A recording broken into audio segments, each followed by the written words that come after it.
नमस्कार दोस्तों, business knowledge plus YouTube channel में आपका स्वागत है। दोस्तों, आज की इस वीडियो में हम आपको अप्रैल माह में उगाई जाने वाली फसलों के बारे में बताने जा रहे हैं। दोस्तों, आप अप्रैल माह में कौन कौन सी फसलें उगाकर अधिक मुनाफा प्राप्त कर सकते हैं, इसके बारे में बताएंगे। तो चलिए दोस्तों शुरू करते हैं। दोस्तों, आप अप्रैल माह में सबसे पहले कटोला की खेती कर सकते हैं। दोस्तों, कटोला एक सब्जी है जो आमतौर पर मानसून के मौसम में भारतीय बाजारों में देखी जाती है। इसमें कई स्वास्थ्य लाभ होते हैं और यही वजह है कि भारतीय उपमहाद्वीप के अलावा अब इसकी खेती दुनिया भर में शुरू हो गई है। इसे टीस लेल, कोकरोल, क्राको आदि नाम से भी जाना जाता है। इसकी मुख्य रूप से भारत के पर्वतीय क्षेत्रों में खेती की जाती है।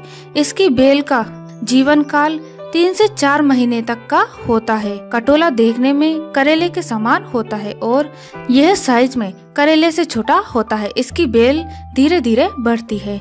दोस्तों, अगली खेती आप कर सकते हैं कुंदरी की। यह मूलतः भारत की वनस्पति है, इसलिए देश के अधिकांश प्रांतों में इसकी सफलतापूर्वक खेती की जाती है। कुंदरू की फसल अधिक उपज प्राप्त करने के लिए इसकी किस्म पर्याप्त पोषण एवं पौध संरक्षण के साथ ही उचित प्रबंधन भी जरूरी है, लेकिन इसकी व्यावसायिक खेती कर अच्छा लाभ कमाया जा सकता है। कुंदरू की खेती विशेष रूप से पश्चिमी बंगाल, उत्तर प्रदेश, पूर्वी जिले तथा उत्तराखंड के कुछ क्षेत्रों में उगाई जाती है, परंतु नई विधि अपनाकर इसे संचित क्षेत्रों में सुगमता पूर्वक उगाया जा सकता है। कुंदरू को कंडेली, कुंदरी, लिटिल गार्ड आदि के नामों से भी जाना जाता है। दोस्तों, अगली खेती आप कर सकते हैं बोंडी यानी कि रोसा या बरबटी की। फलीदार सब्जियों में बरबटी का एक प्रमुख स्थान है। इसका प्रयोग दाल और हरी फलियों की सब्जी के रूप में किया जाता है। इसकी फलियां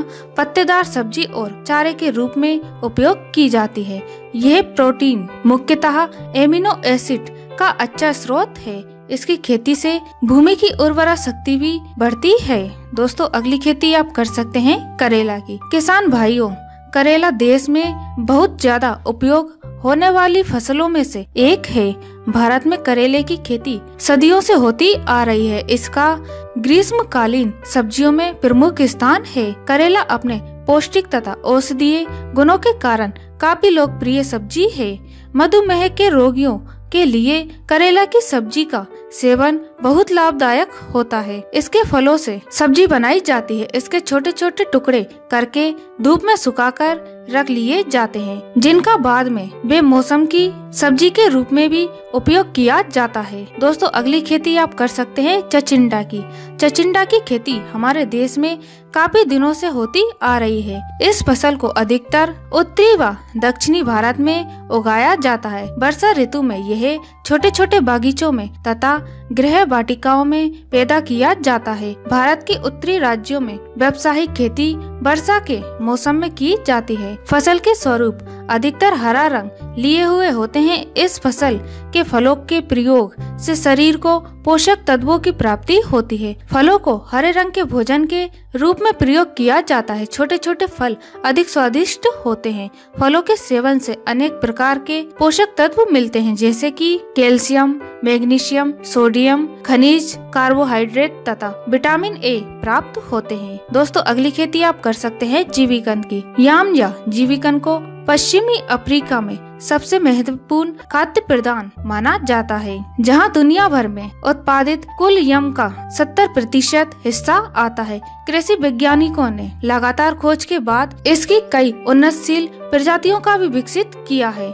अब इसे बड़े पैमाने पर व्यावसायिक रूप से उगाया जाता है। देश प्रजातियों में कड़वापन या चरपरापन ज्यादा पाया जाता है, जबकि उन्नत प्रजातियों में चरचरापन या कड़वापन ना के बराबर होता है। बाजार में जिमिकन की भारी मांग देखने को मिलती है।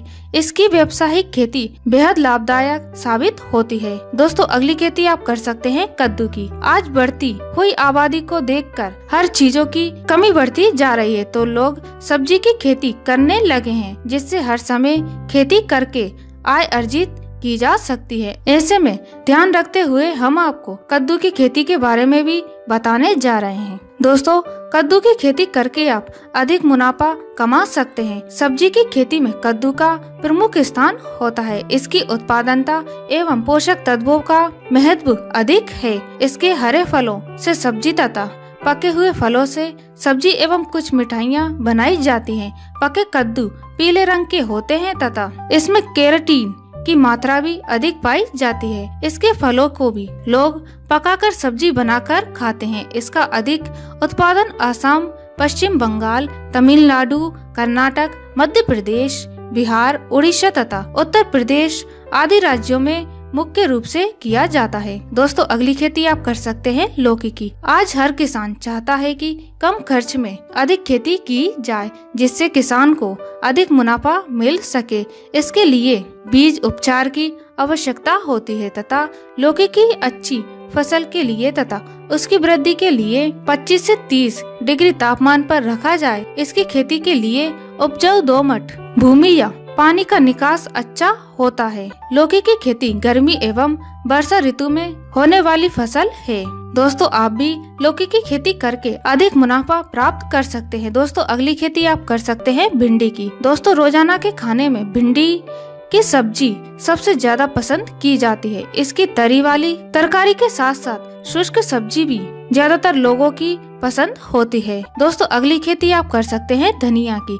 आमतौर पर धनिया सब्जियों में इस्तेमाल किया जाता है। यह रसोई घर की आवश्यकता के साथ साथ एक औषधि भी है। हरा धनिया पतानानाशक होने के साथ साथ पाचन शक्ति भी बढ़ाता है। यह अन्य रोग, सिर दर्द, सूजन, बुखार और आंखों के लिए भी बहुत उपयोगी होता है। दोस्तों, अगली खेती आप कर सकते हैं पत्ता गोभी की। यह रबी मौसम की एक महत्वपूर्ण सब्जी है।